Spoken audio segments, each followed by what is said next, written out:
in my youth. I remember once when we were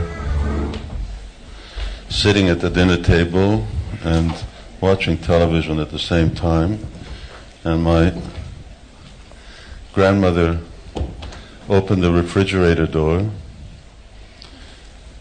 which opened right in front of the television. My grandfather said, "I can see through the refrigerator door, but I can't see through you." So you won't be able to see if I'm here.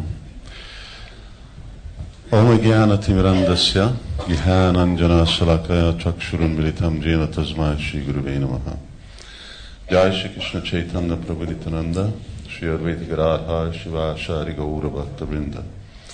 Hare Krishna Krishna Krishna Hare Hare Hare Rama Rama Rama Hare Hare.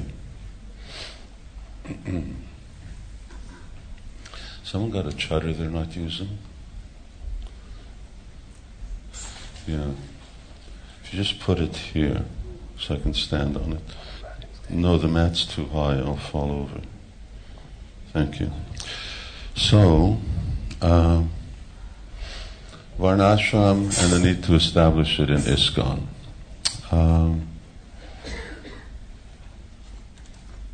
How long was this advertised for? How long do we go for? Till 9:30. And then we have some questions. Could you hold that till later? It'll be easier for me. Thank you.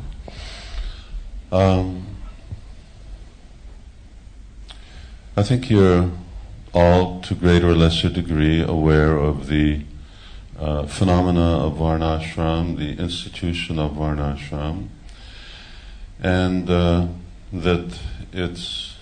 No, I'm fine. Or you can't see well? You can turn off some lights if you want. That's better? Okay. And of course in Bhagavad Gita, Krishna talks about Chatur Varnyam Maya Shishtam. Srimad Bhagavatam, that's in the 4th chapter, 18th chapter, Krishna talks extensively. In the Srimad Bhagavatam, there's quite a bit of talk, discussion. In fact, 7 chapters are dedicated. Oh, Maharaj is here also. Hare Krishna Maharaj. I'm sorry, I just ran in here so quickly, I didn't notice you. There's Chandramouli Maharaj, he's also here. And Srimad Bhagavatam dedicates 7 chapters, which is about 4% of the whole text, and that's a lot.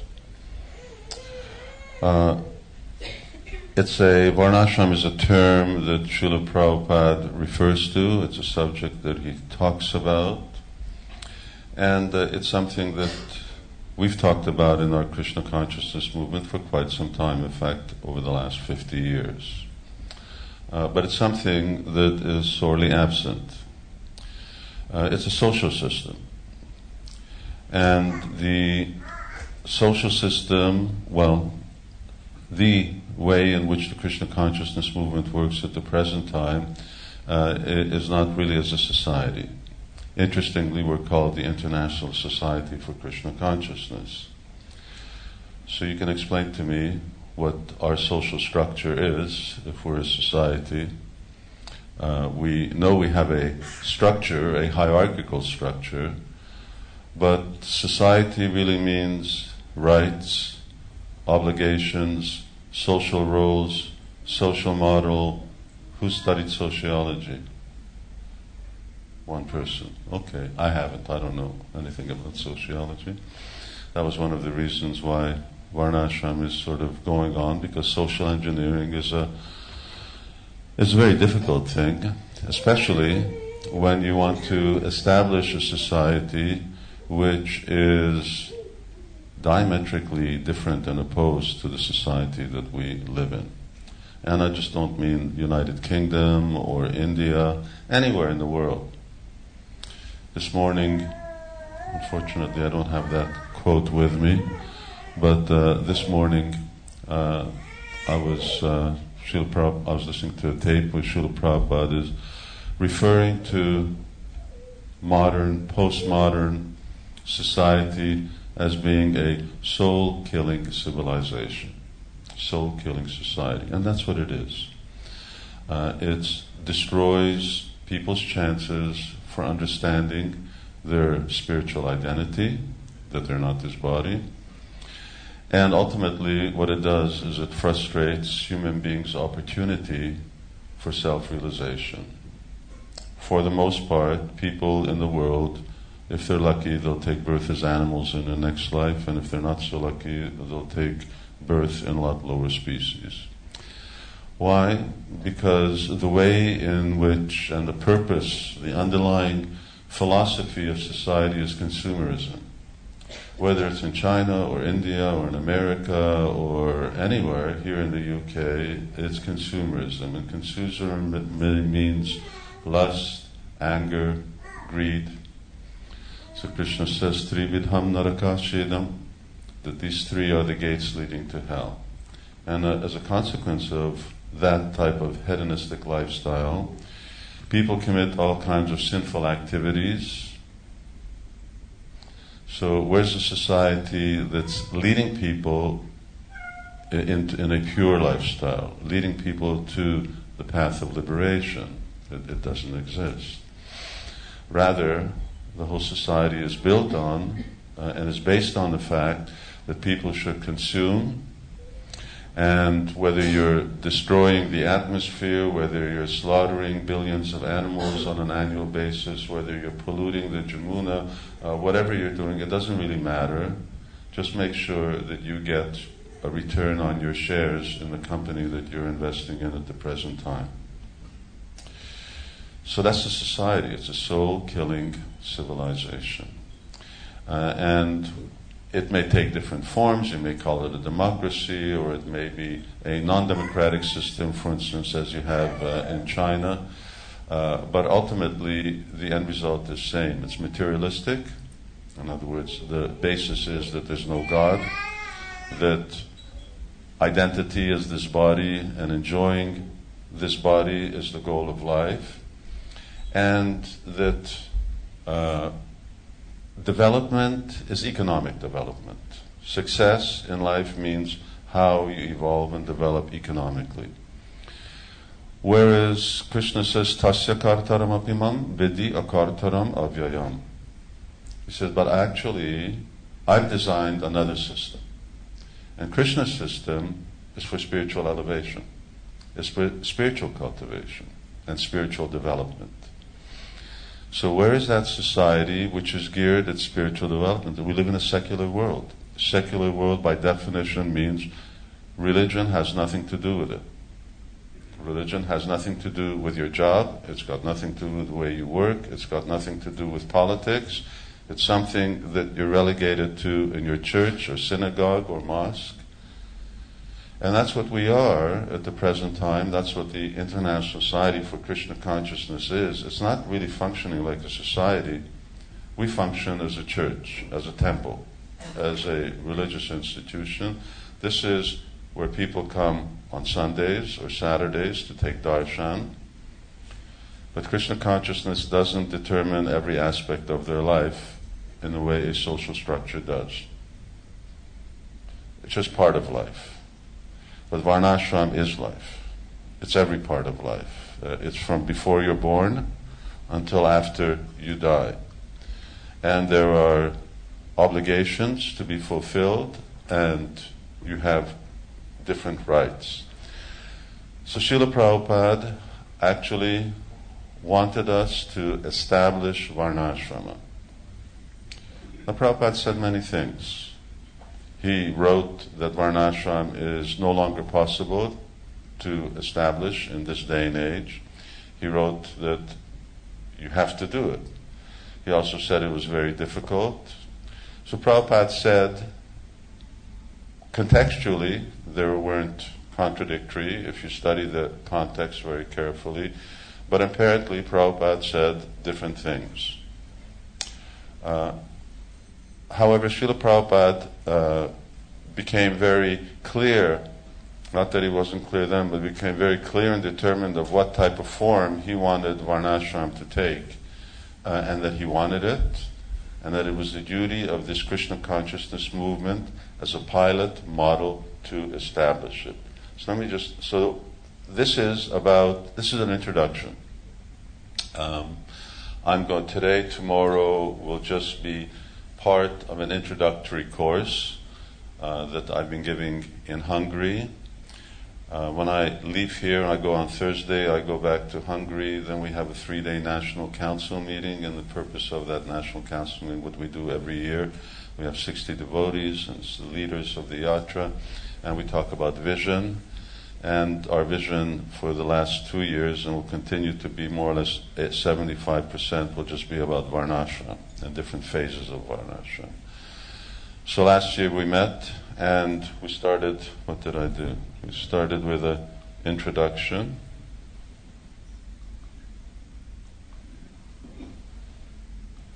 Oh, I can see it. The title just seemed to disappear. Oh, it looks like it got erased.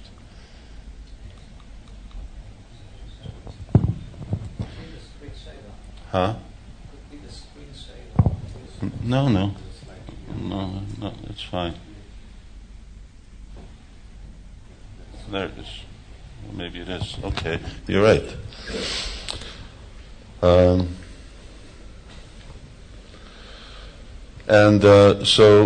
We began to introduce Krishna consciousness, Varnashram, into the yatra. As a first phase, is a general introductory process, which is Varnashram relevant to us? Did Srila Prabhupada want it? Why did he want it? And something about Varnas, or the different Varna, because Krishna, he doesn't even talk about ashrams. He talks about Chaturvarnya. 18th chapter, Krishna again talks about the Varnas. Varna means occupational duties.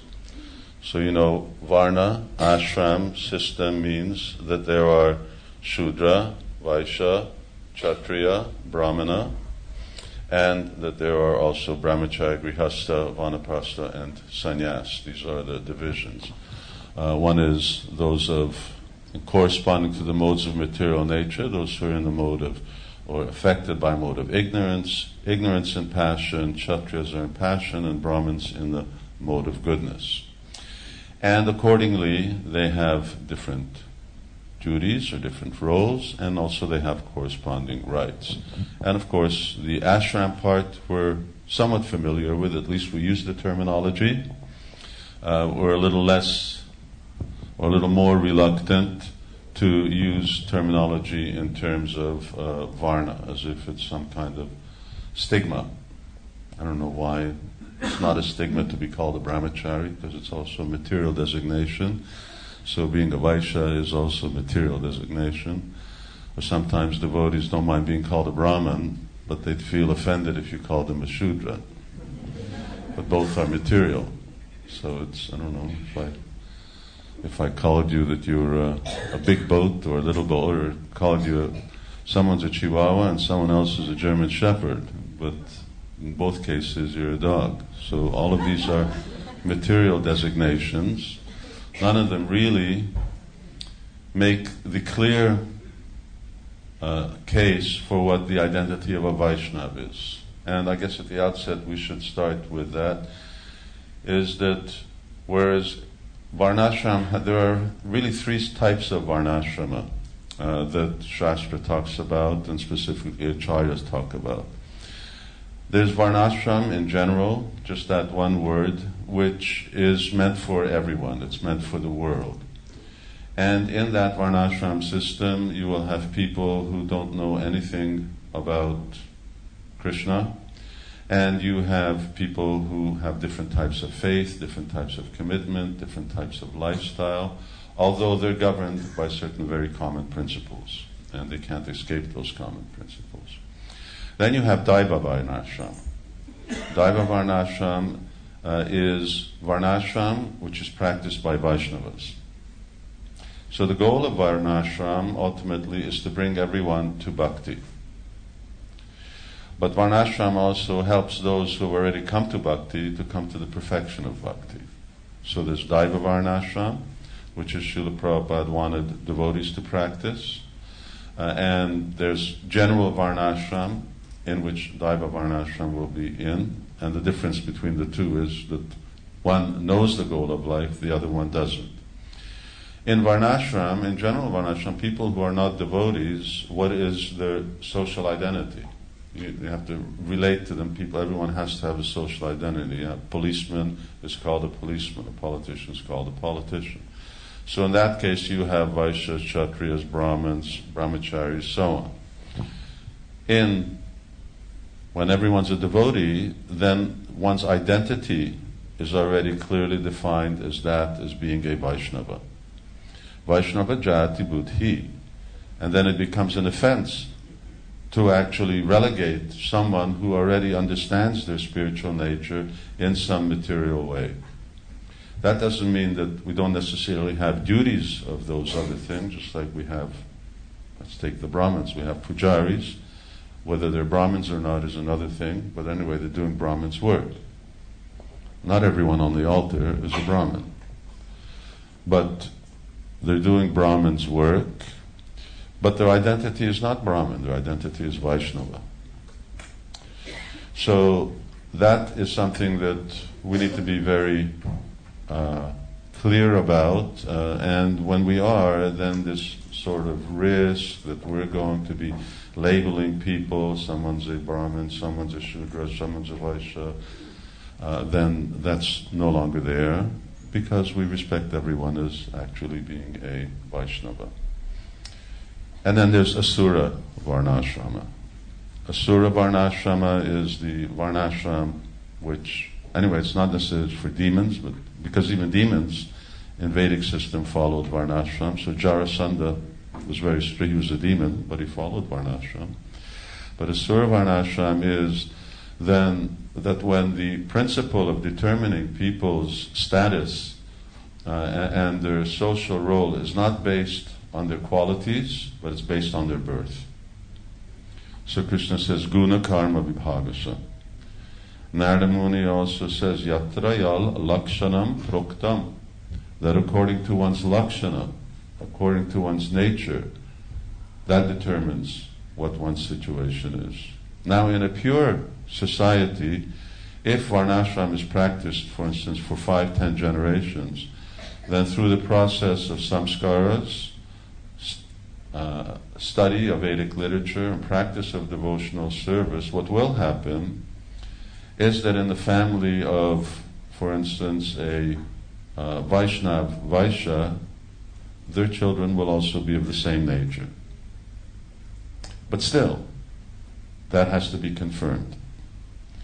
So that's why at a certain point in Gurukula, with the help of parents, gurus, seniors, others, the tradition is that one's nature is always confirmed, because birth is never necessarily a guarantee.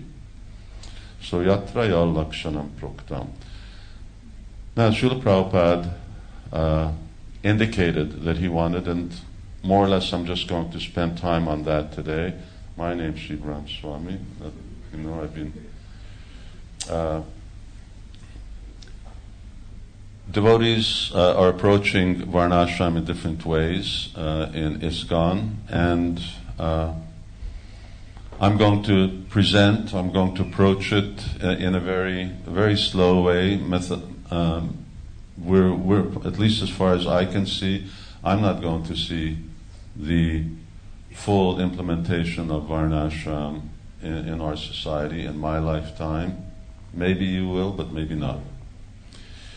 First, it really requires defining. From what I can see, that definition will take a certain amount of time. The cultural shift will be the more difficult one. In other words, to actually convince devotees to do an about face. Because we definitely go in a different way than what you read about in Srimad Bhagavatam or other scriptures. What to speak of Manu Samhita, then you're really getting into real detail. But for us, the essence is Bhagavatam, and what I'm going to be talking about is also Srimad Bhagavatam. As I mentioned in Hungary, this year For 2 years, we're just doing introductory, and I will bring you to to what the actual exercise of that introductory one is, and then I'll continue that tomorrow, which is to cultivate the qualities of human beings. And what it is that Narada Muni, he prefaces Varnashrama by saying, first of all, because this is a conversation that's taking place between Narada and Yudhishthira Maharaj, says, first of all, before you talk about Varnashrama, you've got to talk about being a human being. And he defines what a human being is, and we'll get there. And then next year, we'll begin a 2-year introduction, presentation, and training on ashrama, and different things. Society means different things. Society means education. What's our education system? Well, Prabhupada introduced Gurukula. And we have Gurukula. So how do you train people? How do you teach people? And what's the purpose? Unfortunately, in the Western world, education means brainwashing and materialism.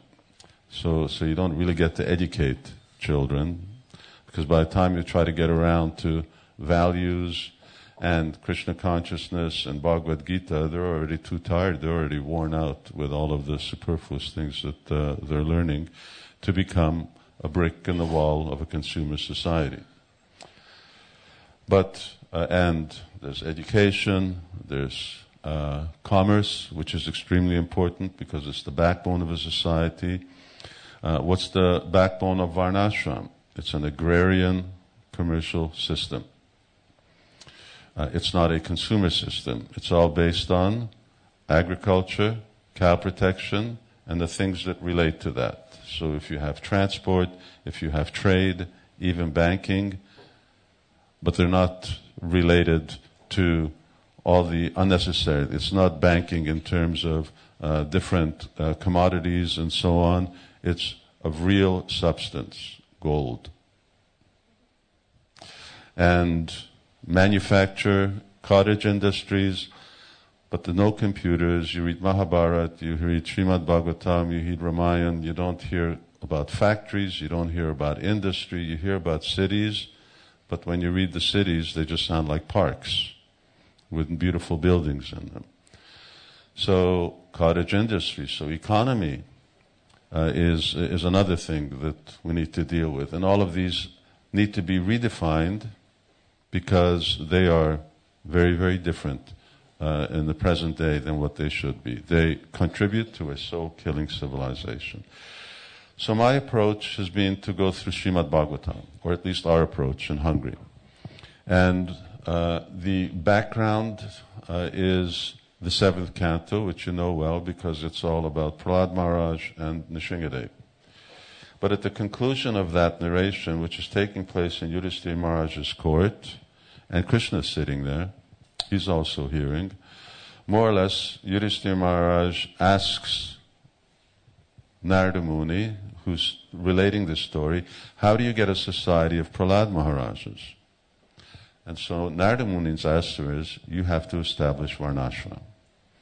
So in 5 chapters, which is a lot, and lengthy chapters, he describes Varnashrama. And later in the 11th canto, Krishna, in talking to Uddhava, he again, in 2 chapters. These are directly, and there are other chapters that also talk about Varnashrama, specifically those that talk about the modes of material nature. But people have objections. And so let's start about what the actual objections to establishing Varnashrama are. Now I need someone to read. Who's got a good voice? Oh, Dayal. Nice and loud. You read the thing because that helps me. Do we even need to talk about Varnashrama? Okay, that's the top title now here. Objections.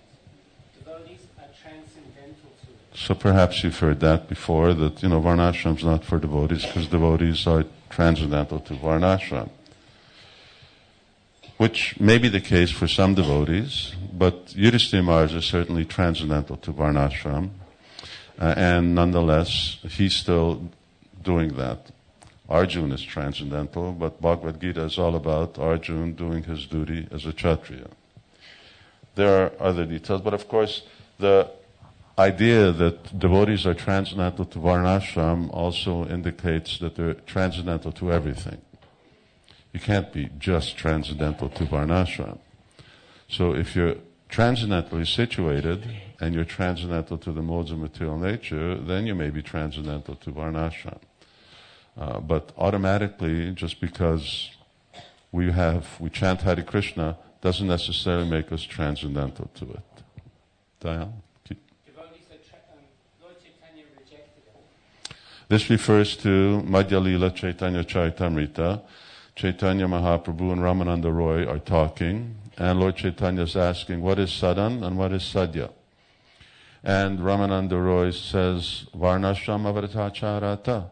So he says, Varnashram is the sadhan, and the sadhya, or the goal, is Harit Samsiddhi Haritoshanam, is to please the Lord. And Lord Chaitanya says, no, this is external. Pretty relevant objection. Let's see what happens later on. Srila Prabhupada makes that statement. He writes in the Bhagavatam, that Varnashram is not practical to establish it in this age. Degrades to caste system. And it does degrade into the caste system. This is one of the major objections with devotees, but certainly with the outside world, is that you tell people about Varnashram, they say, that's the caste system, and that's what's ruined India, and you want to introduce that. And of course, Varnashram and the caste system are two different things. The caste system is Asura Varnashram.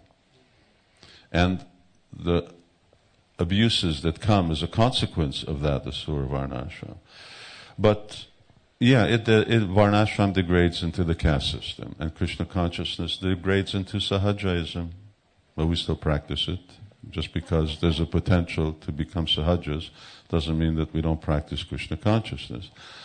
So your food may go off, but that doesn't mean you don't eat just because it potentially goes off. So while it's good, it's good.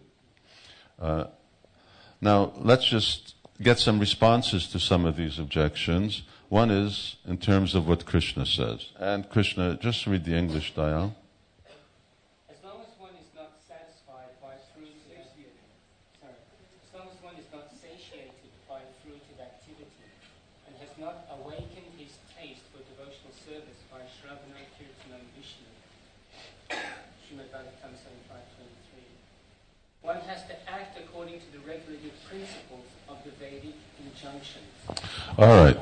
So, unfortunately, Srila Prabhupada did not comment on this verse because this is already 11th canto. But Acharyas explained Karmani refers to Vedic injunctions. It refers to Varnashram. What this says here is, as long as you have material desires, and as long as you have not really awakened your taste for Shravanam Kirtanam, in other words, you become very elevated in terms of chanting and hearing. So basically, you come in at 5 o'clock, or you come in at 4:30, and at 5 o'clock you sit down, you close your eyes, you sit in the room, you chant japa, and your mind doesn't wander anywhere, you don't fall asleep, you don't have to go chasing around Tulsi Devi in circles, but you can actually just relish the holy name, and people have to stop you at 7 o'clock because it's deity greeting. So if that isn't there, then he says, then it's incumbent to actually follow that. Bhaktivinoda Thakur in Krishna Samhita and other places speaks quite a bit. Here he says the following. Therefore, the Varnashram system should be accepted in all respects. By this arrangement, there is the possibility of gradually attaining love for Krishna. There is no fault in the rejection of the relatively less important process of Varnashram by those who have attained perfection in the form of love for Krishna. So two things are here. One is that everyone should accept it. Why? Because it helps you attain love for Krishna. So obviously it's devotees who, this is referring to devotees. Devotees are the ones who are interested in love for Krishna. They're the only ones who can develop it. But the other is that it's not compulsory for those who have attained love of Krishna. Although generally the principle will be, is that they will also follow all the rules and regulations of Varnashram, yad yadacharati shrestas, just to set a proper example. And then Bhaktivinoda Thakur says, one who does not follow the rules and regulations of Varnashram is called a yavana. okay, that's self-explanatory. But most importantly, what did Srila Prabhupada say? In February 14th, you can look it up in folio, there's a long conversation. It's about almost an hour long. Srila Prabhupada is talking about Varnashram, Satsvarup Maharaj, Harisori, Bhavananda Prabhu. And all of these questions, these objections that you see here, it's a very good discussion because Prabhupada is extremely clear and repeats himself. And he answers all of these objections that we've seen over here. And he really lays out a constitution of Varnashram for devotees. And then he continues to repeat it. From here until the time that Srila Prabhupada leaves this world, Prabhupada is emphasizing this thing over and over and over again, which is very important because the last thing that an acharya says, and it's not that this is just at the last moment, but in the last year of his life, when Srila Prabhupada is placing great emphasis, are very important. They're important to him, that means they're important to us. Just like if you listen to those tapes, you'll find that something else Prabhupada is emphasizing is preaching against scientists. In other words, scientific preaching. Swarup Damodar, at that time, he's still Swarup Damodar Prabhu. He becomes Swarup Damodar Maharaj later on. Whenever he's around, Prabhupada brings him in and he just talks. And Prabhupada just talks and he just, whatever he wants. He said, you want to travel, what does it take to travel all over the world with 6 men and preach? Well, Prabhupada probably cost about $10,000. Tamal Krishna Maharaj says, Prabhupada, I think it's more like 20. Prabhupada said, granted. Just like that. Done. So Srila Prabhupada really placed a lot of emphasis on scientific preaching, placed a lot of emphasis on Varnashram. These are going to be excerpts from this conversation that Dial's going to read. Can you see everything from where you are? And down here in the bottom, you'll see how many pages it is. I'm not going to go through all of them because we don't have time, but I'm going to go through some. So let's just start here.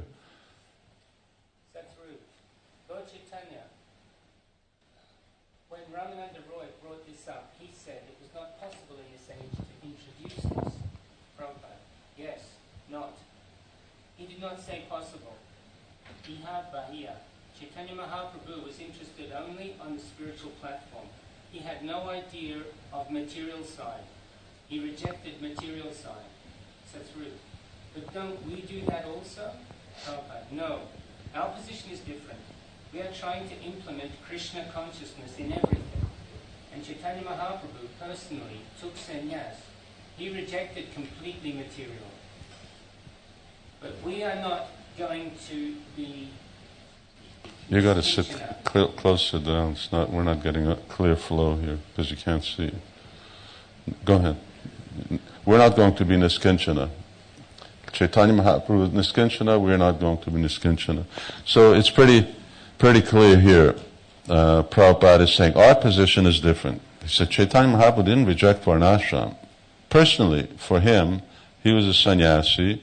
He wasn't going to follow it, but he was going to, but we're going to do it because our position is different. So this question, answering this question, well, is this actually, Lord Chaitanya rejected it? Srila Prabhupada is answering, and it's not just Srila Prabhupada who answers this the same way. Bhaktivinoda Thakur, in his commentary, explains it in depth in the same way. All right, here's a little longer one. This is 3 slides. Okay, go ahead. Chanting will go on. This answers sort of the question. Devotees are transcendental to it. We don't need to do this. Mm-hmm. That is not stopped. But at the same time, the Varnashram Dham must be established to make the way easy. Harisori. Well, at least my own understanding was that the chanting was introduced in the age of Kali because Varnashram is not possible. Prabhupada, because it will cleanse the mind, chanting will not stop. Just like the Sahajas also have got the beads, but they have got 36 women. This kind of chanting will go on, just like our name withheld. He was not fit for sannyas, but he was given sannyas, and 5 women he was attached, and he disclosed. Therefore, Varnashram Dham is required. Simply show bottle will not do. So the Varnashram Dham should be introduced all over the world. And, so through introduced starting with ISKCON community, Prabhupada, yes, Brahmana, Kshatriyas, there must be regular education. Harisori. But in our community, if being as we're training up as Vaishnavas, Prabhupada, yes, Harisori, then how will we be able to make divisions in our society? Prabhupada, Vaishnava is not so easy. The Varnashram Dham should be established to become a Vaishnava. It is not so easy to become Vaishnava. So Srila Prabhupada's answering this thing, is this relevant to devotees? Are devotees transcendental? The Prabhupada says, well, devotees are transcendental, but being a devotee is not such a cheap thing as just starting off in Krishna consciousness. Prahlad Maharaj is a devotee, Narada Muni is a devotee, Shukadeva Goswami is a devotee. That type of devotee, as Prabhupada uses the term, is not a cheap thing. It's a very serious thing. And how to become that type of devotee, as Prabhupada said earlier, it makes the chanting easy. The principle that you'll see later is that Varnashrama means raise devotees to the platform of goodness. The conduct, behavior, lifestyle of the mode of goodness is what Varnashrama is about. Because when you're in the lower modes of material nature, passion and ignorance, devotional service becomes very slow and it becomes difficult. Because ultimately, transcendence is attained from goodness. You don't hop. You don't go up from ignorance to become a transcendentalist. But getting to the mode of goodness also requires practice. In other words, the more you cultivate the activities and the qualities of goodness, then the faster you actually attain that. So as you'll see later on, Srila Prabhupada personally says, Varnashram is about bringing people to the mode of goodness and keeping them there. When they're there, they're protected from the lower modes of nature, and as you'll see here, but they fall down. In this conversation, Prabhupada keeps repeating over again, if he's such a devotee, why does he fall down? Why do the grihastas fall down? Why do the sannyasis fall down? Why do the brahmacharis fall down? Why fall down? Because you don't know what the duties are, you're not qualified for the duties, or we're not following those duties. So here it is very clear, Satsvarup Maharaj is asking, so introduce starting with the ISKCON community, yes. So Prabhupada is saying, yes, you have to introduce it within the ISKCON community. All right. This is another one. Dayal? That's rude. Whoops, wait. Okay, no, it's not. There should be something here. No, there's not. Let me just jump to the next one. All right, let's do this. Harry, sorry. At this time, should we try to introduce it in our centres or not? Prabhupada, always we shall try. Human society will be always there. We have to serve them. Para upakar. We have to keep them in the right position. Very sorry. I just remember 2 or 3 years ago, there was a pamphlet came out about introducing the Varnashram system in the society, but actually nothing came of it. Prabhupada, yes, that time was not right. Now you can do something.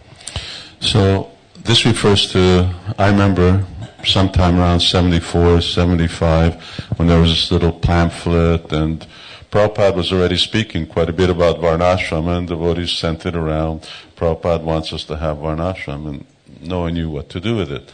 So Harisori Prabhu is referring to that, and he's making this statement. Well, we had this, and nothing really seemed to happen. So Prabhupada says, interestingly, well, yes, the time was not right, but now you can do something. This was 40 years ago. So at that time, Prabhupada says, now you can do something.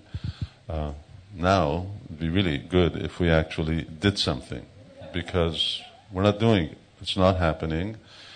And our basic constitution in this Krishna consciousness movement is to do what Prabhupada says. Otherwise, we have no direction. What are our goals? How do we set our goals? We set our goals by what Srila Prabhupada says. And Prabhupada says clearly. Let's see what the next one is. This is a little longer one. Okay, go ahead. This is interesting. Satsvarup. This is all part of the same conversation. These are just different excerpts I've cut out. Otherwise, what we did in Hungary is actually we went through 2 morning Bhagavatam classes listening to the whole lecture in English and simultaneous translation. Go ahead. Satsvarup. But the people are not at our disposal to organize. Harisori. We are thinking of we, because actually we only have our own society at the moment to organize. Satsvarup. We cannot approach the masses to organize. Harisori. It can't be implemented on such a big scale. Prabhupada. I do not follow what you say. Satsvarup. Just like Prabhupada. Ideal. We are giving the ideal. Satsvarup. But no one's listening and no one's taking it up except a few. Prabhupada. But you show them. Harisori. That's why we say we. Prabhupada. That we said means not we are going to take them, but we are simply giving the ideas. We are not going to be a Shudra, but to show that just like you play in a drama, you are playing the part of a king. You are not a king. Harisori. No. Prabhupada. So similarly, just to give them idea, we have to play like that. Harisori. Well, again, that's, Prabhupada, not necessarily that we are going to be Shudra. So that is it. That is the thing. We are servant of Krishna. That's all. And as servant of Krishna, we have to execute the order of Krishna. Satsvarup. So we can ideally organize ourselves, and then for the rest of the people, all we can do is hope that they'll follow. Prabhupada. Yes. Bhavananda. Set the example. Prabhupada.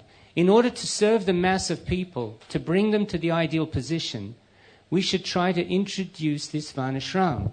Not that we are going to be candidates of Varnashrama. It is not our business. But to teach them how the world will be in peaceful position, we have to introduce. So a lot of things here. Srila Prabhupada makes clear that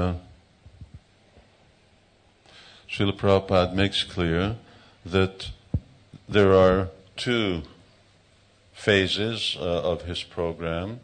One is for the world, and the other one is for devotees. Here the emphasis is, no, you do it. The world is not at our disposal. He says, no one's listening. So that's all right, no one's listening, but you take it, you show them, as he said earlier, in the ISKCON society. So perhaps you've had this experience, I know I have. You're preaching, you may be talking about how you would organize society, how you would organize the world. It sounds very good, and we've got the answer, but then if they ask you, but are you doing it? Have you got it? Do we do it?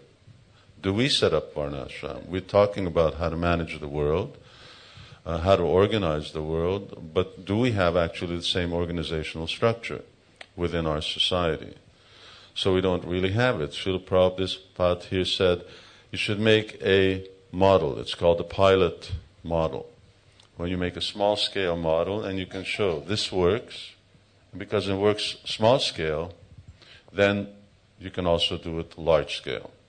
So obviously, before we're going to convince the world, then we need to convince ourselves, and we need to do it amongst the International Society for Krishna Consciousness. So this is one thing. And then Srila Prabhupada goes to pains here to point out that our main identity is as Vaishnavas. Now, of course, that doesn't necessarily mean that we don't have karma or we don't have natures. And that's sort of a lengthy philosophical point.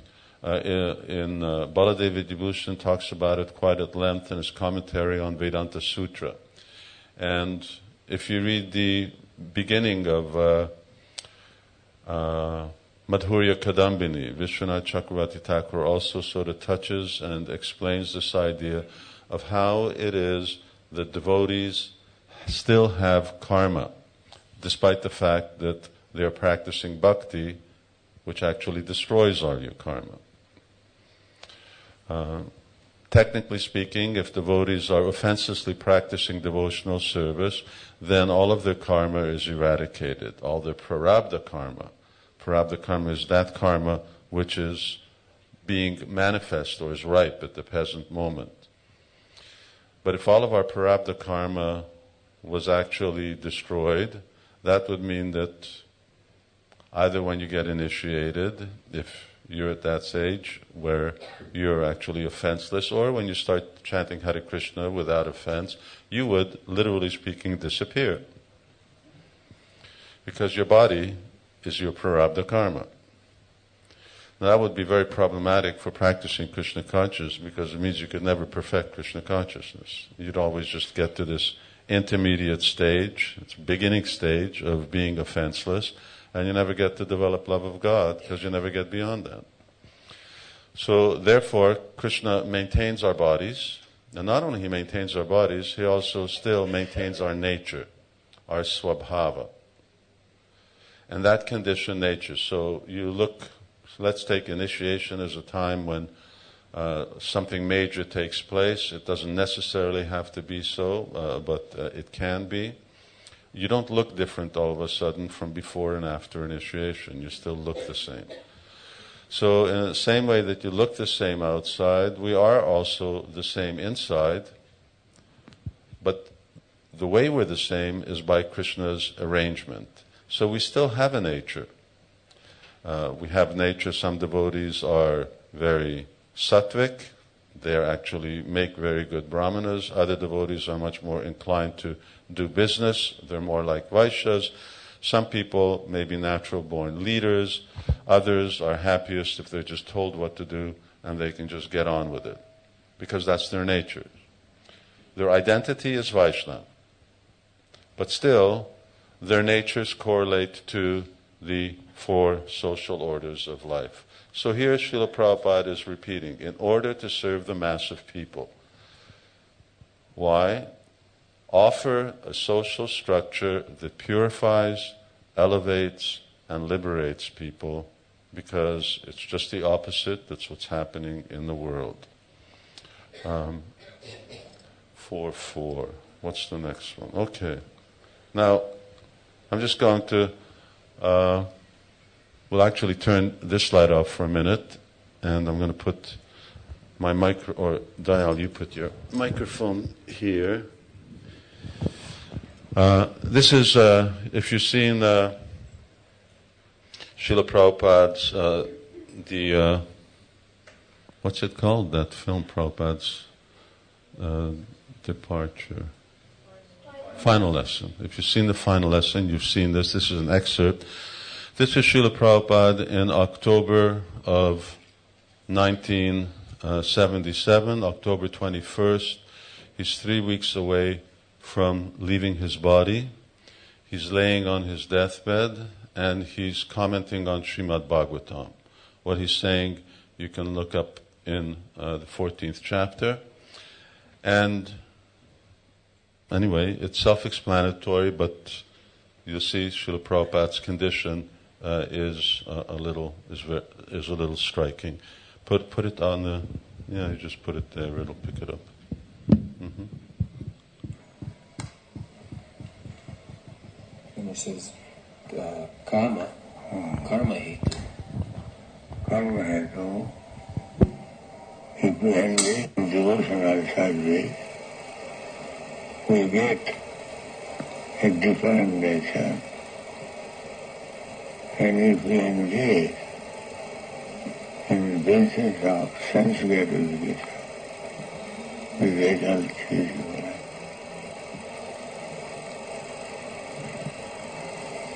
And then that karma is tadde upalabdhi hetu. yeah. And according to the association of different nature, we get a body. Karanam gunasammasya satasat janmayam. Therefore, we should always seek good association, devotee association. Then on life will be successful.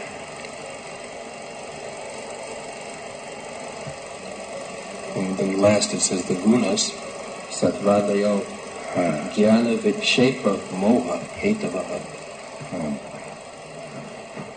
Jnana, if we live with good association, then we cultivate knowledge. That means association. And man is known by his company. So, if we have the chance of association with devotees, then our character, nature, belong to us. By hearing, by discussing Srimad Bhagavatam, this Rajaman Tamu are subdued. Then Sattva remains.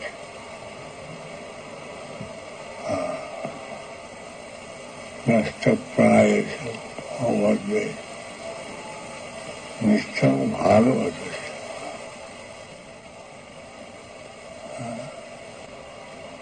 Then Sattva Tamu cannot do us harm.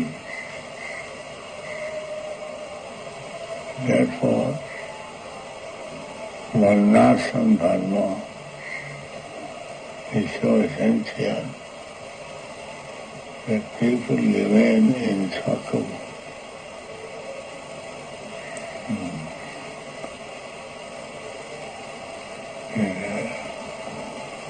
Tamagun, Rajagun, Rajastama bhava increases lust and greediness, and that implicates the living entity to exist in this material world in many, many forms. That is very dangerous. Therefore, they should be brought into sattva, that is establishment of Varnashrama. How to bring people in sattva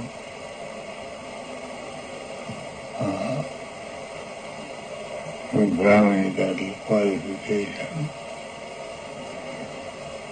very neat and clean, rise early in the morning, is Mangalarati in this way. To stay in sattva.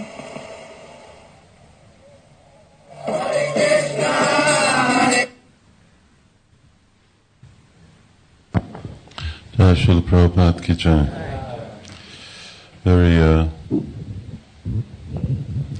Prabhupada was saying very emphatically to stay in Sattva Guna. This is like in real sutra form. Srila Prabhupada is explaining what the whole purpose of Varnashrama is. Raise people to goodness and keep them in goodness. And that starts with the devotees. Raise devotees to goodness and keep them in goodness. So conditioned soul, when you're not liberated soul, conditioned soul means what? It means that we're dependent on material conditions for practicing Krishna consciousness. The better the material conditions, the better we practice. When a temple room is too hot, devotees tend to fall asleep. When a temple is too cold, their minds are too disturbed. When it's just right, then things become easier. So, the best material condition to practice Krishna consciousness is goodness. Because sattvam sanjayate jnanam, goodness means knowledge. Knowledge is what actually gives one vision as to what to do according to time, place, circumstance, and how to actually best apply the principles of Krishna consciousness. And ultimately, when one is very expert in engaging everything in the mode of goodness, then one gives up the mode of goodness and comes to the level of transcendence. So Srila Prabhupada Prabhupada is bringing this up. The topic of Varnashram is not in the verse that he's talking about. This is Krishna's Leela. This is Brahma Vimohana Leela, the introduction to it. And yet Srila Prabhupada is bringing something, it's on his mind. Conversations preceding, Prabhupada brings it up voluntarily of his own accord. So, in terms of did Srila Prabhupada want it? Should we do it? At least for me, the question was pretty clearly answered obviously I'm just been talking here now for 45 minutes. I've been eating and sleeping and breathing this for the last year. Wasn't exactly my idea of what I wanted to do in Krishna consciousness. As a sannyasi, I'm getting on to 70 years old. It's not an urgent issue for me, but it's an urgent issue because Prabhupada wanted it. And so my understanding is that Srila Prabhupada really did want it, and therefore, as long as I'm able to do something, my duty is to try to do something. And so we're trying to gradually come to terms with what the principles are in Hungary, and then how we can apply it. So now in the next 10 minutes, I'm just going to go a little forward and to what I'd already mentioned earlier, and that is something practical, is, well, where would you start Varnashram if you have to? And as you can see, we're hopping forward over different things. This was a presentation I tried to give in 2 hours to the North American GBC Temple Presidents meeting, but it was too long. And this is already a sort of a summary of a lot of things.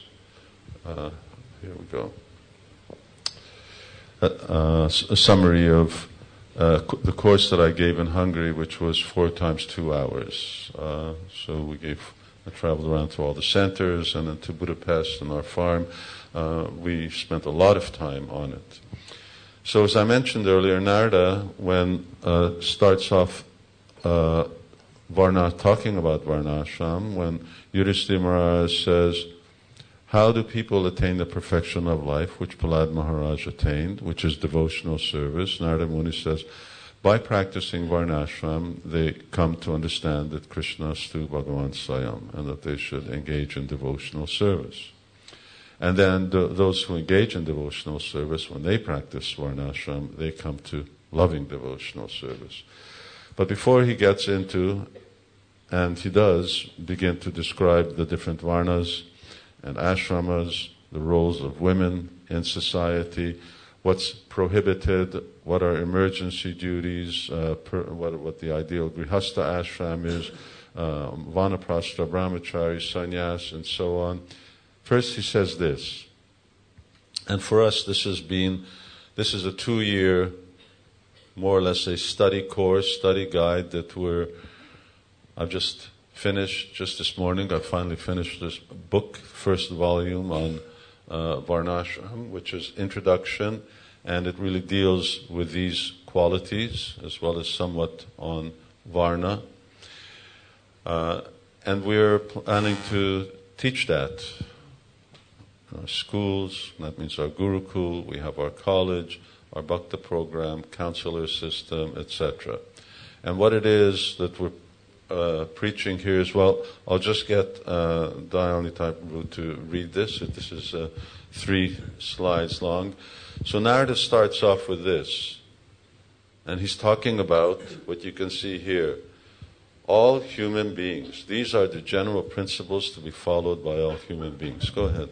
These are the general principles to be followed by all human beings. Truthfulness, mercy, austerity, observing fasts on certain days of the month, bathing twice a day, tolerance, discrimination between right and wrong, control of the mind, control of the senses, non-violence, celibacy, charity, reading of scripture, simplicity, satisfaction, rendering service to saintly persons, gradually taking leave of unnecessary engagements, observing the futility of the unnecessary activities of human society, remaining silent and grave and avoiding unnecessary talk, considering whether one is the body or the soul, distributing food equally to all living entities, both men and animals, seeing every soul, especially in the human form, as a part of the Supreme Lord, hearing about the activities and instructions given by the Supreme Personality of Godhead,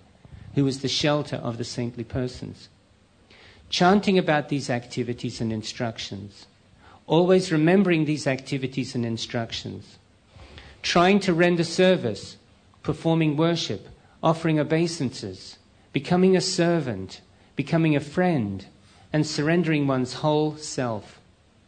O King Yudhisthira, these 30 qualifications must be acquired in the human form of life. Simply by acquiring these qualifications, one can satisfy the Supreme Personality of Godhead. So there's in this 30, there's 2 things. The last 9, you may have noticed, are Navanga Bhakti, the 9 limbs of devotional service. And the other 21, well, I've been calling them, these are religious principles. And 3 times Prabhupada starts off and repeats, these 30 qualifications must be acquired. Again, he repeats it, simply by acquiring these qualifications. Now, this is the pre-qualification. Everything has adhikar. If you want to be a doctor, you have to have qualification. You have to have a doctor's diploma. You have to have gone to doctor's training, university, etc. Same thing. Electrician, qualification must be there. If you want to get married, you have to have a qualification. Similarly, what's the qualification for practicing Varnashrama? Well, this is the qualification. One has to have, on a average or general level, all of these 30 qualities. Some people will have more, some people will have less, but everyone has to have them to a certain acceptable level. Narada doesn't mention what that acceptable level is, but obviously in a society where people are held to task for what they do, you can't have a minimal amount of honesty. In other words, you can't just be 75% honest, because the other 25% of being dishonest gets you into trouble. So it has to be there, although in a qualitative sense, and even in a quantitative sense, some people will have more of these than others. So the other 9, we haven't been concentrating on in Hungary. The other 9 you hear about 24/7 in Krishna consciousness. You get courses on Kirtan, on studying Srimad Bhagavatam, on Bhagavad Gita, on deity worship, on all of these other activities. But what about these other ones? At least, what about, well, we start off with truthfulness, mercy, austerity, and bathing twice a day is actually cleanliness. What are these first 4 things? Sub-religious Well, and they're the pillars. Yeah. These four things are the four pillars of religion. That's what Nard starts off with. But how much do we talk about tolerance? Krishna starts off, Tamstitiksha Bharata, that's the first thing he says. So, but do we know what tolerance is? We know what the word is, we know what it means. How much do we cultivate it? How much do we actually study about it? And how much do we develop tolerance? Celibacy. We got celibacy in brahmacharya, we got celibacy in sannyas, you have celibacy in grihastha life. They're different. Grihasthas, husband and wife, associate, but they associate in a religious way. They're also called grihastha brahmacharis. And to have children only for the sake of making Krishna conscious children, that's also a form of celibacy. Brahmachari is celibate, he's not allowed to associate with women, but he can get later married. A sannyasi should also not associate with women, but he can't get married. So celibacy is there for everyone, but different types of celibacy, according to the different social role. Simplicity. Not simple-minded, but simplicity. The two people who have this to excess are the Shudras and the Brahmins. If a Kshatriya is too simple, he's not going to be a good leader, because leaders have to practice a certain level of diplomacy, and you can't be too simple when you're exercising diplomacy. If you're going to be a businessman, then similarly you have to be able to sort of wield your way around getting the business done, and if someone is too simple. But at the same time, you can't be duplicitous. Satisfaction. Satisfaction's very, very important quality. Because Varnashram starts off, and tomorrow I just intend to talk about these 21 qualities. So Varnashram starts off with a very novel premise. Who you are is already established.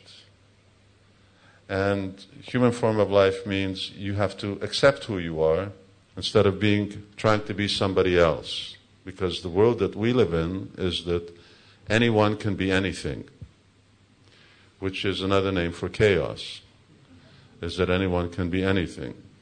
And as a result of that, you've got 3% of, for instance, at least the Western world, who's feeding the other 97%. And everyone else is manufacturing consumer products, which have no real practical value. And actually, the whole endeavor of doing that is spiritually destructive as well. And it's going in a completely artificial economic system, which you noticed is imploding and it's falling apart. So, being satisfied with who you are, husbands being satisfied with wives and vice versa, being satisfied with the type of work that you do, being satisfied with your service. Prabhupada complained, devotees are always restless, they don't stick to what they're doing. Satisfaction. So these are qualities that one cultivates. The basis of satisfaction is being dutiful. So for us, and I'm going to stop here now, and then if you have any questions, for us, Varnashram in Hungary is starting with actually discussing, studying these qualities and teaching them, because we don't teach them. We talk about them here and there, peripherally. Jai Shri Shivara Gokulananda Ki Jai.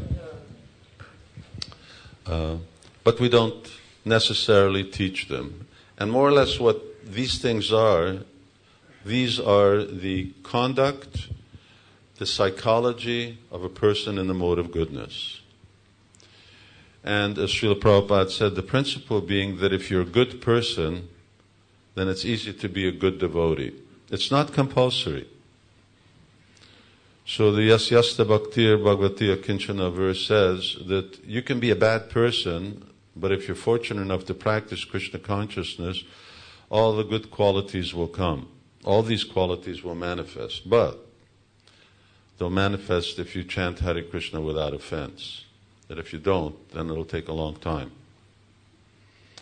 So once again, but if you cultivate these activities and you start practicing them in a very conscientious way, just like cleanliness, we generally don't allow devotees to stay in the temple if they're not going to be at a certain standard of cleanliness. So whether you were taught it at home or not, that's not important. Important thing is now to learn it, practice it, but there are different levels of cleanliness. And what's clean for one person may not be clean for someone else. So if we're talking about Varnashrama, if we talk about something very practical, well, this is something very practical. Learning what these 21 qualities are, studying them. In the time that I've had to actually look into, you could write a book on each one of these. And you could write a study guide on, well, just pick one. Taking observing the futility of the unnecessary activities of human society. Seeing that we're actually living in a world where people are just wasting. They're wasting away, they're wasting their time, they're wasting so many other things.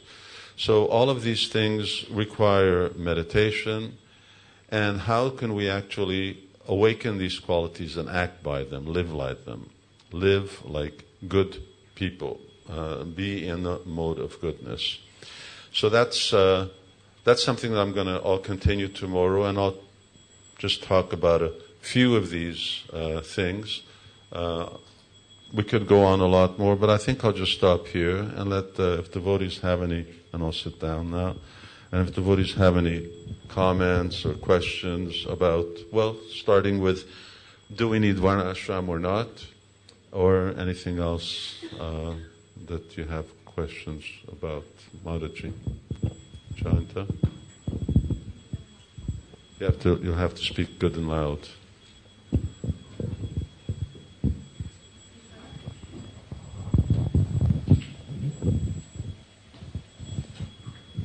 And then anyone else has any questions, then just get ready. And thank you so much for the inspiring lecture. And talk. My question is, I was all through the lecture thinking about the division of the 4 divisions and 4 varnas, but considering that we are all born, that's one of the objections, not real objection, but I'm just asking, considering that we are all born varna sankara, means that our varnas are quite mixed. I was thinking how this division gonna work at all, because we, in myself and I've seen in others, we exhibit different opposite qualities. We might have Brahminical inclination and simultaneously Shudra inclination, like that. So very mixed up. So I don't know. What is that's it's the right observation. We say for the most part, we have no or very little samskars as a result of, and we're a product of not just absence of samskars, but a lot of sinful activities, and therefore our modes of nature are extremely confused and mixed. And so it's going to be for us to actually determine varna. It's possible. And ultimately, you'll have to choose something that's nearest to one's nature. And that's why I say this is not something that's going to happen today or this year. This is going to take generations, because it's the consecutive generations of devotees who actually have samskars, who are born in families that don't commit sinful activities, devotee families, and who are raised properly, that their qualities will become much more clearly defined, and it'll be natural, and ultimately it can even be by birth. So in order to attain that, like you say, to actually have clear natures, it will take generations. Although it's a fact, I also observe this. Since I started, it took me a long time to figure out what my varna was. I'll tell you what it is later on, but because I I've always been managing since I'm in Krishna consciousness or leading. I write books, I worship deities, and so on. But if I had to choose one, then I'm a Vaishya. I always think about money. And that's the quality of a Vaishya. And it's it's also my bloodline. So, but it will become more clear with successive generations. Thank you. Okay, well, let's take it to Maharaj. Someone wants to. Maybe. Thank you, Maharaj, for a very complete introduction to the process. I'm going to try to phrase this question. In bringing about, or in developing the process of bringing about the ideal Varnashram within our society, is there a consideration of withdrawing from material society in the activities we do for maintenance? Very relevant. In time, there are many people in the material world who will do ethical work. Nowadays, ethical holidays are getting popular. In other words, you only go to places where people don't exploit, countries don't exploit the resources, or they're not destroying the wildlife, they're not destroying the forest, and so on. So this is a terrible world outside. And it's a world that's, aside from destroying everyone's soul, it's destroying the world. And being part of it may at present be an act of necessity, but at some particular point we need to start withdrawing from that. And that's why Srila Prabhupada told us to start farms, where we're self-sufficient with the whole idea that we're not dependent, which didn't necessarily mean that everyone has to live on a farm or do farming. But even now, I remember I had some devotees, my GP's eldest son here in the UK, he started to work in engineering, and ultimately he was going to get a job with aerospace. What's it called? Here in the UK, the defense system. Yeah. And he said, "No, I'm not going to get involved in engineering that kills people." So he cut it. 4 years of engineering, and then he ended up, of all places, going to dentistry school in Budapest for 4 years, and he became a dentist instead. So, there's a certain ethics involved, and ultimately it's like, for instance, the challenge of whether you buy milk and milk products at the store, how you're going to ethically defend that.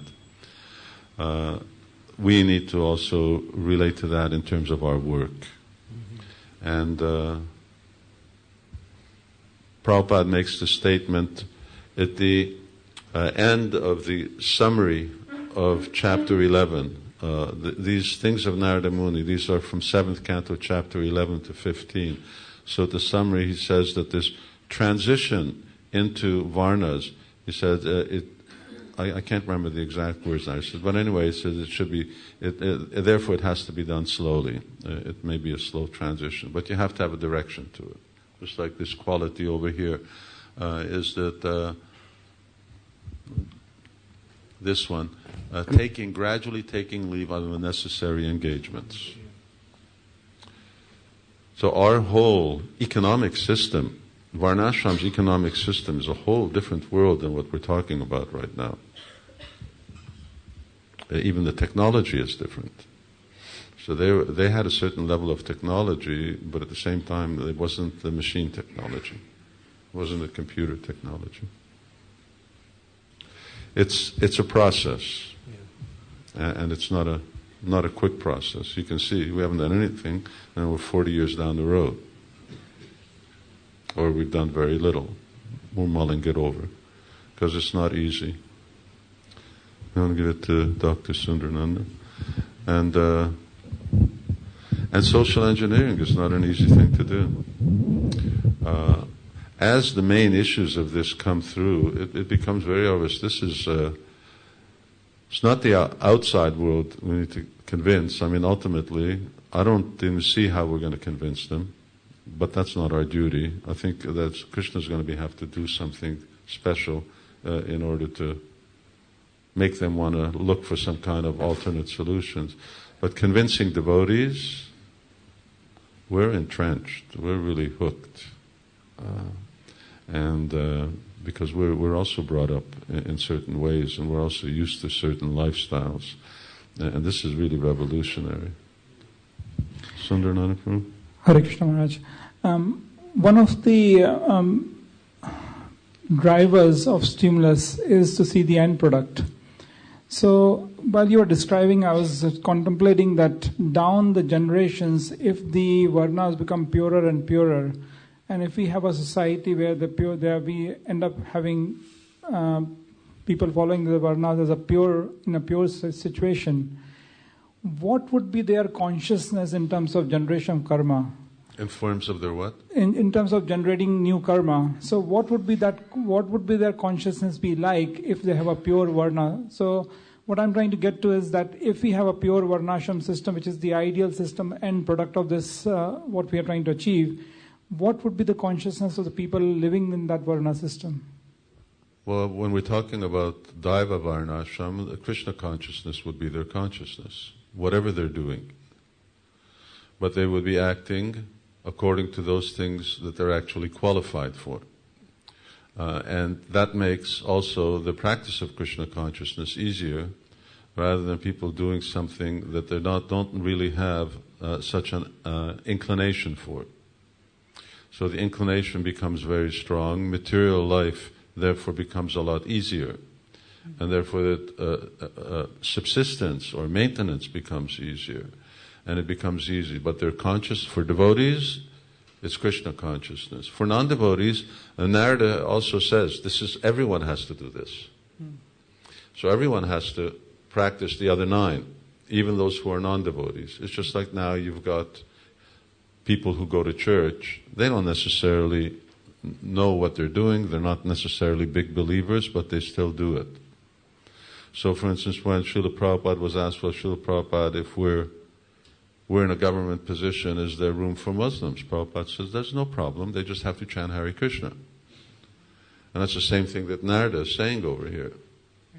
You can do so many things, but they should also, in one way, come in contact with devotional service, because by the regulated lifestyle of Varnashram, which doesn't just mean Varna and Ashram, it means no animal killing and so many other things.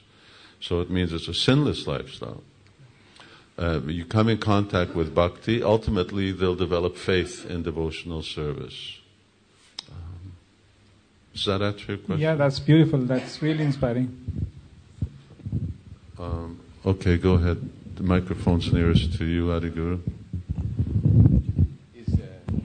Is our brahmachari ashram at the moment, like when we move into the temple and we become brahmacharis, would that change much, or is that quite ideal as it is, apart from adding education for those who are going to change ashram? Is it?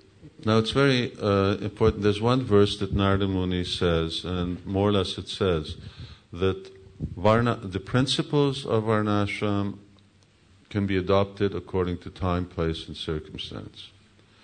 Now, if Prabhupada says that Varnashram is not practical in this age, the Varnashram of Treta Yuga, forget it. Everyone in Treta Yuga is either a Brahmin or a Kshatriya. That's the majority of people. Shudras are in a minority. In Dwapara Yuga, everyone is actually either Kshatriyas and lower. And Bhagavatam says, in Kali Yuga, some people are Shudras, but most people are barbarians. So welcome to the club. Here we are. We're barbarians. But not as bad as, it's worse than what other Purana says, Kalo Shudra Sambhavan, that everyone is lower than a Shudra, here condemned to be a barbarian. So you'll read, when Narada Muni talks about Brahmacharya ashram, if that's our requirement, then we're not going to get anyone to join the Brahmacharya ashram.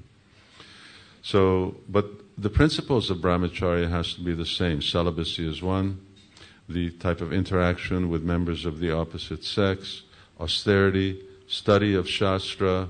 So these things have to be there. And then cleanliness, simplicity, and so on. Brahmacharya has changed a lot since I joined. When I walked into the temple, I had nothing. I had the clothes I wore, which weren't devotional clothes, so I lost those. So literally, I had nothing. And we had, in the Brahmacharya ashram, we had this big bucket. And every morning, or every night, the temple commander would throw kurtas and dhotis in there. And in the morning, when you got up, you pulled out a kurta and a dhoti, and that's what you wore. And at night, when you went to sleep, then you throw it in the bin, not in the bin, you throw it in the laundry, and they'll clean it, and you take another. We don't have anything. The same thing for even kopans. So we don't have anything. So if you're asking, is Brahmacharya has changed a lot in the last 50 years. It's changed considerably in terms of what devotees have. I know just recently I was in Hungary, one devotee was driving me from one city to another in his BMW, and he was saying, I have no interest in getting married. I don't want to associate with a girl. So can I be a brahmachari and just do my business? His father's very wealthy. I said, you're crazy. He said, brahmacharis don't do business. I said, just get married. Either get married or sell this car and move into the temple if you want to be a brahmachari. So, no, we don't have bachelors. We don't have people just, I stay celibate and I do business. But celibate people don't do business. People who do business get married. That's the duty. Brahmins, they can stay brahmachari or sannyas, which is another phenomena here Srila Prabhupada is referring to. He's talking to sannyasi about a sannyasi who fell down. He says, but he wasn't qualified. Now, traditionally, only Brahmins take sannyas. Those who don't have Brahminical qualification, because Brahmins have a higher level of sense control, mind control, they're by nature in the mode of goodness, rather than trying to be in the mode of goodness. And they have that qualifications. In other places, in other sampradayas, they very strictly check astrology, nature, and so on before they actually allow someone to be an acharya, a sannyasi, isn't it? Because only unless you have those Brahminical qualifications, and their rate of fall down is much less. We do that now in ISKCON. We're extremely particular over the last 20 years about whether someone has the qualifications and training and so on. So you can train, but still you should check. And we even do astrological check on devotees.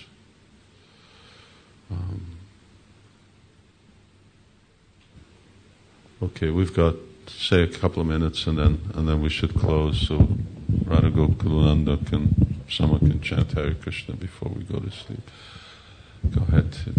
You almost had it. You just whipped it away in front of you. You just mentioned how Brahmanas their nature is in the mode of goodness. And earlier you said how Kshatriyas are in passion and Vaishyas passion and ignorance, and Shudras in ignorance.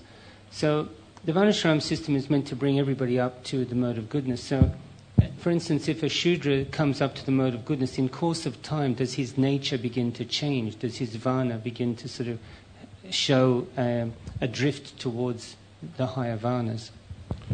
How you act and how you're molded are two different things. So the mold stays the same, but your activities, that's why, even though we're Shudras, but you can qualify to do deity worship, qualified to do the worship of deities. Why? That's because only Brahmins can do that. But by being a Vaishya, by chanting Hare Krishna, practicing devotional service, being initiated, you get the adhikar to do that. But as you notice, your nature doesn't necessarily change just because you've gone on the altar. So there's an inherent nature that one has, and there's the acquired nature that we get through the power of bhakti. For instance, you see devotees who come to Krishna consciousness. They do all kinds of phenomenal things that they would have otherwise not been able to do just by being engaged by Srila Prabhupada or practicing Krishna consciousness. And if for some reason they give up Krishna consciousness, they become impotent and they just go back to their old ways because the nature's still there. So bhakti will empower you to come to the mode of goodness. And the idea with Varnashrama is proper conduct will, number one, avoid from doing the wrong things that implicate you in the lower modes and commit sinful activity, and it will elevate you. But still, our nature or tendency stays. Arjuna's a Kshatriya. He's always a Kshatriya. He's eternally a Kshatriya. And I'll just mention one last thing, which is very nice. If you read Bihad Bhagavatamrita, at a certain stage, Gop Kumar is in Vaikuntha. And when he's in Vaikuntha, he's with Lord Narayan, but he's still not satisfied because he's looking for Gopal, and here's Lord Narayan.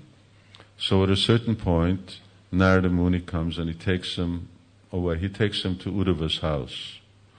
And he wants to explain to him that this is not, you want to go to Braj, you want to go to Vrindavan, so you have to perform the sadhana for going for Vrindavan, which is you come to earth, to Vrindavan, and by practicing Krishna consciousness here, you'll go there.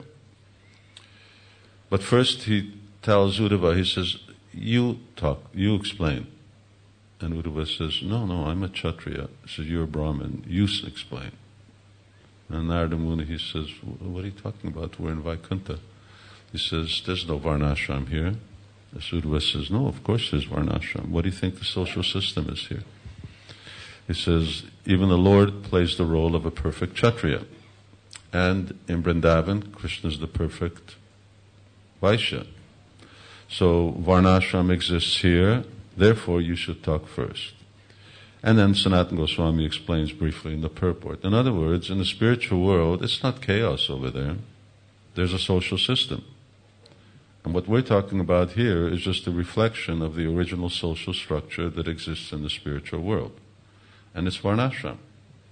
They're more than transcendentalists, they're Krishna's eternal associates. But still, they're following their duty. And Narad is a Brahmin, and Uddhav is a Kshatriya, and Krishna is a Vaishya, although when he goes to Dwarka, then he's a Kshatriya, and when he becomes Chaitanya Mahaprabhu, he becomes a Brahmin, but that's why he's God. But everyone else has their given, but they can do anything. They can do anything. But still, they have their swabhav, they have their nature. Maybe we can talk after Sabra. I just don't want to, because the curtain's going to close in 5 minutes, and then I figure we're going to, so I thought maybe someone could chant Hare Krishna for the deities while we all gather everything together, instead of just sort of leaving the deities to a bunch of cluttering and chattering things. So we'll continue tomorrow. Thank you so much, and Hare Krishna. Srila Prabhupada ki jai. Shri Shivara Gokulananda ki jai. Jai Nitai Go Premanandi.